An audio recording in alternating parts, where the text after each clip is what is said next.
Boom. Greetings from YouTubeville once again. Danny Savage, Draft Guru, coming at you, dropping 5 more players from HBCU. Wanted to get to like 100 of these kids. I'm probably only going to get to like around 60, but I'm going to be going for more because as we get closer, because finding films is extremely hard. And so that's why I haven't been putting out videos every single day. But looking around at your other NFL draft channels and see how many players they're at. Look to the left. Look, give it a look. See. Oh, wait a second. By far the best beard on YouTube. Isn't it funny how like when the dudes they grow like pubic hairs on there, like, and other women laugh at them? That's ironic, bro. That's really funny shit. Getting tape is hard. So that's why I haven't been coming out every single day with videos and numerous videos. But I'm going to get to about, I already done like 40 more. So we'll probably get over 550, 560. Then we'll go back, swing back around to guys from Power 5. Then we'll go back to HBCU because the closer we get to the draft, more videos will come out. First kid is a kid. This is a name to watch out for, bro. And how many times have I said this? The more you can do, the more you can do, the more valuable you are to a franchise.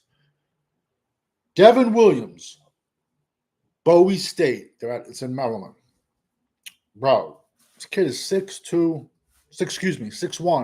170. This kid is a Swiss Army pocket knife.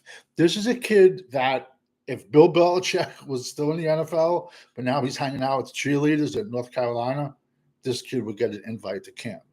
This kid plays corner, kick returner, and wide receiver. When you can do the job of 3 people, you're going to find your way to a training camp. Then it's up to you to find your way onto that practice squad. Be like, yo, go fake a limp.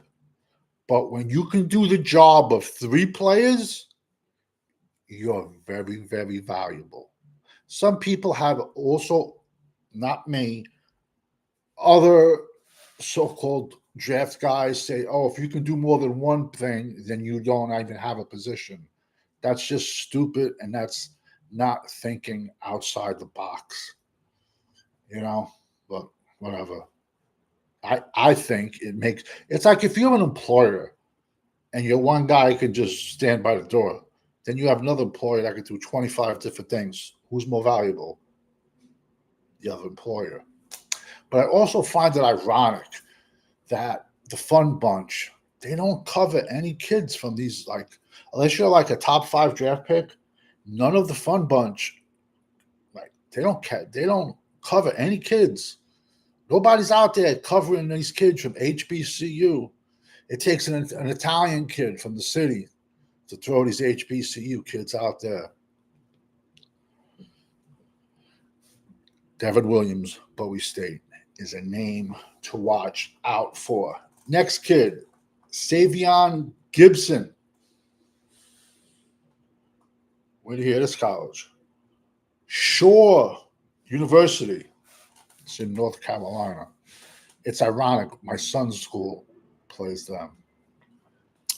This kid's a zero tech. He's a defensive tackle, 6'2", 315. 23 tackles, 6 for loss, 2 sacks.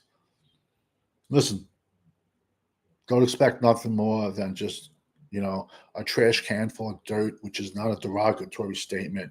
It's just a term draft guys use for a run stuffer. Now, people, follow me.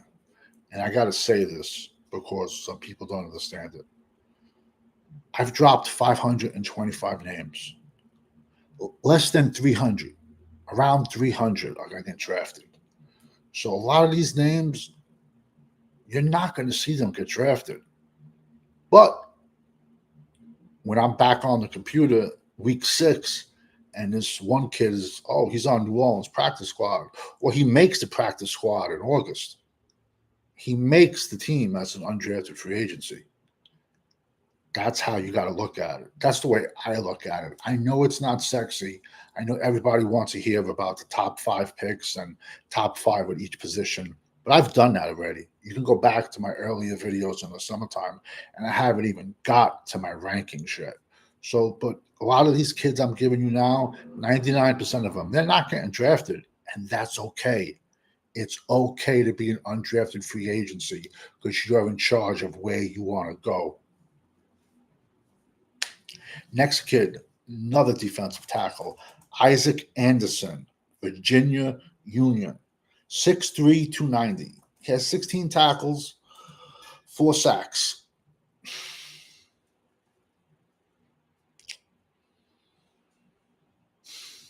There's the mad scientist in me. Bulk him up, or do we leave him at 3 tech? That is the question. That is the question. He's had 4 sacks, but that's the $1 million question. And I'm going to be honest with you. He's a better 3 tech, I think, than throwing 30 pounds on the kid. But if you're a coach and you throw him on the practice squad for 2 years, fake an injury, they might ask him to bulk up. Like I said, man, these kids are all going to be invited to camps, but none of these kids are going to get drafted. But you'll have your gems that do. And then you can say, yo, I heard about that kid on Danny Savage. How many last year, funny, ironic, April, how many names did I bring out? How many pet cats didn't even get drafted? Yet they all made teams. I must know a little bit, little something, little something. Next kid, corner, tall kid, Travis Martin, Langston. This kid is 6'3", 215. We all know how I feel about tall corners. Kid had 19 tackles, 2 interceptions, 4 passes defensed. This is just me, people. Listen, this kid, he's probably closer to 6'2" than 6'3". I don't like my corners much bigger than 6'2", because they look awkward. They look like a stork. Excuse me. They look like a stork, and they kind of look awkward. So everyone stretches you out a bit.